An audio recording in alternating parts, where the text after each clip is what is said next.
You open your eyes, but there's a problem. You're a ninja. And no, we're not talking about that cool movie ninja. Well, technically we are, but reality is slightly different from what Hollywood promised. It's 4:37 a.m., and your phone buzzes with an encrypted message from your master. Urgent mission. Target. Corrupt businessman. Location. Penthouse of Sakura building. Deadline today. Now, I watch you roll over in bed and seriously consider pretending you didn't see the message. Spoiler, you don't have that option. Ninjas don't get SNS, the snooze notification service. You drag yourself to the bathroom and look in the mirror. Deep dark circles, messy hair, breath that smells like you ate garlic on yesterday's mission. Very intimidating, very lethal. You brush your teeth thinking about how movies never show ninjas with oral hygiene problems. If I were you, I would have chosen to be a dentist. At least dentists can wear comfortable clothes. Quick breakfast, rice, grilled fish, and the existential certainty that something will go wrong today. You chew while reviewing the briefing on your tablet. The target is a businessman who embezzled funds from an important client, your important client, who pays very well to solve problems.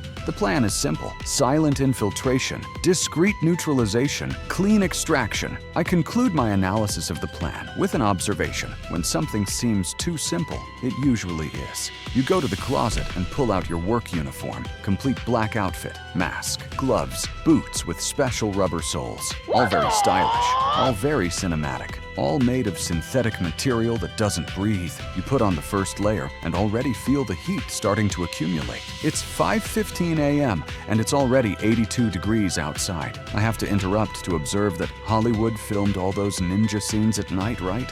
Of course they did, because if they filmed during the day, the ninja would be melting like ice cream on asphalt. You check your equipment: kunai, shuriken, climbing rope, hooks, smoke bombs, and your trusty ultra-resistant carbon fiber cable that cost the equivalent of 3 months' rent. Everything goes into the strategically positioned pockets of your uniform. You officially look like a deadly and uncomfortable Christmas tree. The trip downtown is by subway. Yes, subway. Because modern ninjas don't have the budget for Uber every time, you board the car at 6 a.m. with your suspicious backpack, dressed all in black from head to toe, and people discreetly move away. An elderly lady changes cars. An executive pretends he's very interested in his phone. You sweat profusely under 7 layers of tactical fabric, while the subway's air conditioning decides today is a good day to be broken. Arriving at the business district, you identify the Sakura building. 23 floors of mirrored glass and modern surveillance. The penthouse is on the top floor. Obviously, important targets always live on the top floor because they love making professional assassins' lives difficult. You circle the building looking for the best access point. Movies show ninjas climbing walls with the ease of a gecko. Reality shows you looking for a fire escape for 15 minutes. You find it. It's in the back, rusty, and with a padlock that you quickly open with your picks. You start climbing. First floor, second floor, third floor. Your muscles are fine. 7th floor, 8th floor. Your lungs start complaining. 12th floor. You stop to breathe and realize you're sweating so much your mask is soaked. The smell inside it is a mixture of old sweat, heated synthetic fabric, and your questionable life choices. 18th floor, and you finally admit you should have done more cardio. I watch you climb the last flights of stairs like a turtle, dressed in black, panting and questioning all your professional decisions. 23rd floor. You made it. Congratulations. Now comes the easy part. Just breaking into a luxury penthouse with a state-of-the-art security system. The penthouse door has a motion sensor and cameras. You take out a small electronic device from your pocket, a scrambler that your tech contact swore would disable any system. You connect it, press the button, and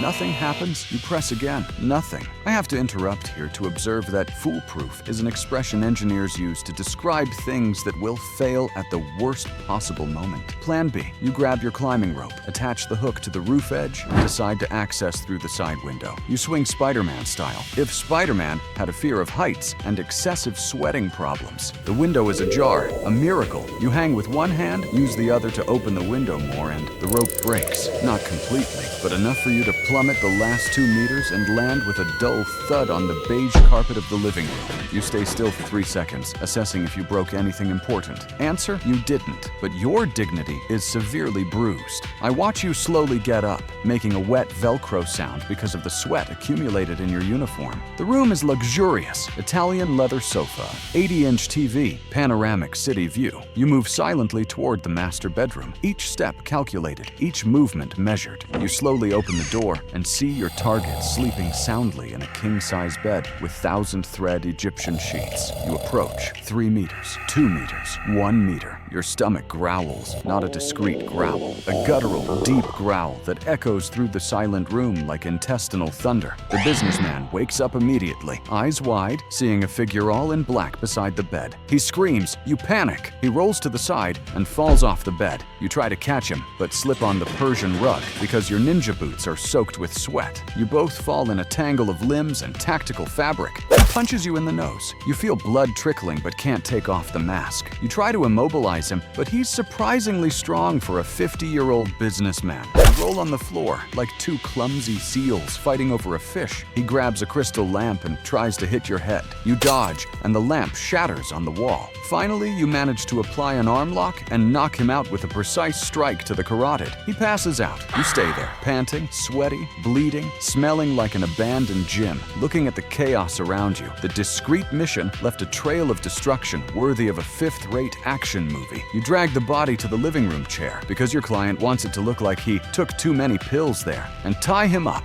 with your already compromised climbing rope. It's at this moment that your body decides to remind you of something important. You've been holding your pee since 5 a.m. It's now 9:37 a.m. You hear voices in the hallway. The secretary arrived early. You run to the window, prepare your second climbing rope, that cheaper one you bought on sale, and start descending. 5th floor, and the rope starts making a worrying sound. 3rd floor, and you accept that you're going to die. 2nd floor, and you simply let go of the rope and fall into the garden bushes. You lie there among the azaleas, soaked with sweat, covered in leaves, bleeding from the nose, desperately needing a bathroom, questioning all your life choices. A building security guard walks by and looks at you. You stay completely still. He shakes his head and mumbles something about youth today doing drugs before continuing on his way. You crawl out of the bushes, cross 3 blocks looking like a wet and angry raccoon, no offense, and finally find a public restroom. The feeling of relief is more intense than any mission adrenaline. You look in the mirror, torn mask, dried blood on your face, sweat in places you didn't know could sweat. Your phone buzzes, message from the client, service completed, transfer made. You check your account, the payment is there. Was it worth it? You think about this on the subway ride home, still in full uniform because you don't have the energy to change clothes, still smelling like wet defeat and questionable